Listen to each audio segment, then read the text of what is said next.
What's up guys, welcome to another episode of the Logical Retards. And recently in our country, all that everybody can talk about is traditions and values and cultures and customs. So I decided why not let's make a video about the top Indian traditions.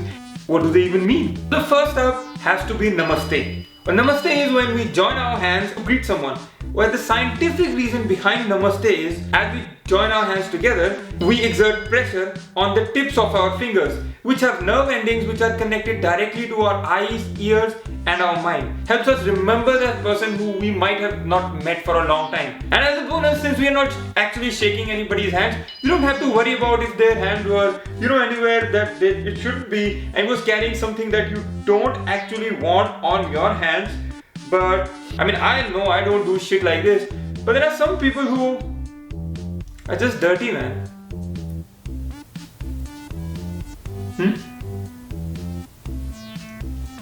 So the next up is throwing coins in the water. In the ancient times, most of the coins were made of copper, and copper is very useful for the human body.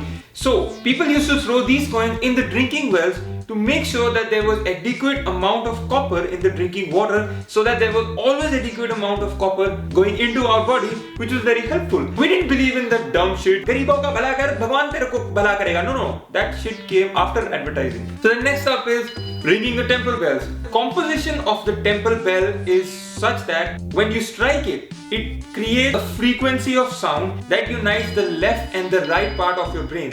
And the echo lasts for about 7 seconds.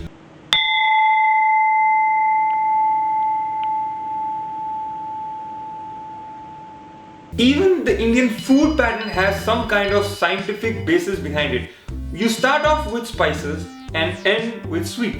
The consumption of spices activates the digestive juices and the acids in our stomach, which helps quickens the process of digestion. Consumption of sweets or carbohydrates slows down the digestion. So sweets were consumed at the very end of the meal. Of course, if you are Punjabi, you don't give a shit because parathe ke saath to tum jalebi bhi kha loge. Next up is sleeping with your head pointing south. So human body has its own magnetic field. Then there is the Earth's magnetic field. While we sleep, we want our magnetic field to be symmetrical to the Earth's magnetic field. This helps preventing a lot of blood-related disorders. Another theory is that the iron in our blood accumulates in the brain, causing Alzheimer's disease, cognitive brain disorders, and Parkinsonism. Next up is fasting. Many diseases occur in our body because of the accumulation of the toxic material in the digestive system. Simply by fasting, you can get rid of these toxic materials.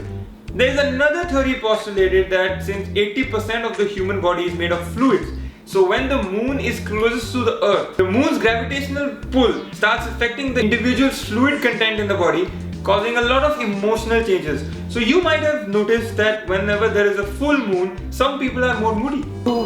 लड़कियों पे चांद ज़्यादा असर करता होगा. The scientific reason behind putting a sindoor is that when you apply sindoor on your forehead, it activates your nerve endings so that there is regulated blood supply to the uterus, helps control blood pressure, especially during pregnancy. So this is the reason why widows are advised against applying sindoor. So next up is Mehndi. During a wedding procession, just a style statement. But that isn't true. It is scientifically proven that application of Mehndi calms you down, your nerves from being tense.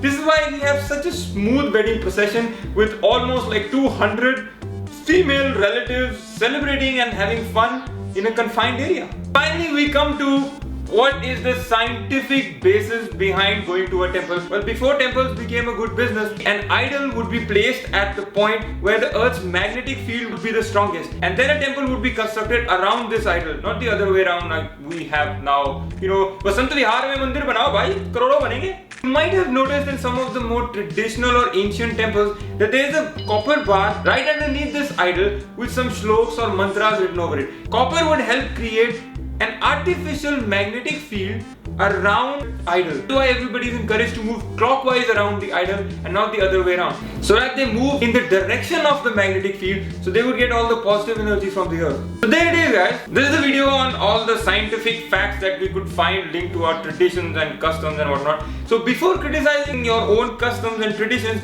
Just think about a moment that why they are there. Obviously, these guys who came up with these traditions were not idiots. There must be some reason why 1.5 billion people do certain things the way they do. If you enjoyed this video, make sure you click on the subscribe button, make sure you give us a thumbs up, and make sure you comment in the comment section below if you have any other cool facts that we might have skipped over. We'd love to know about them.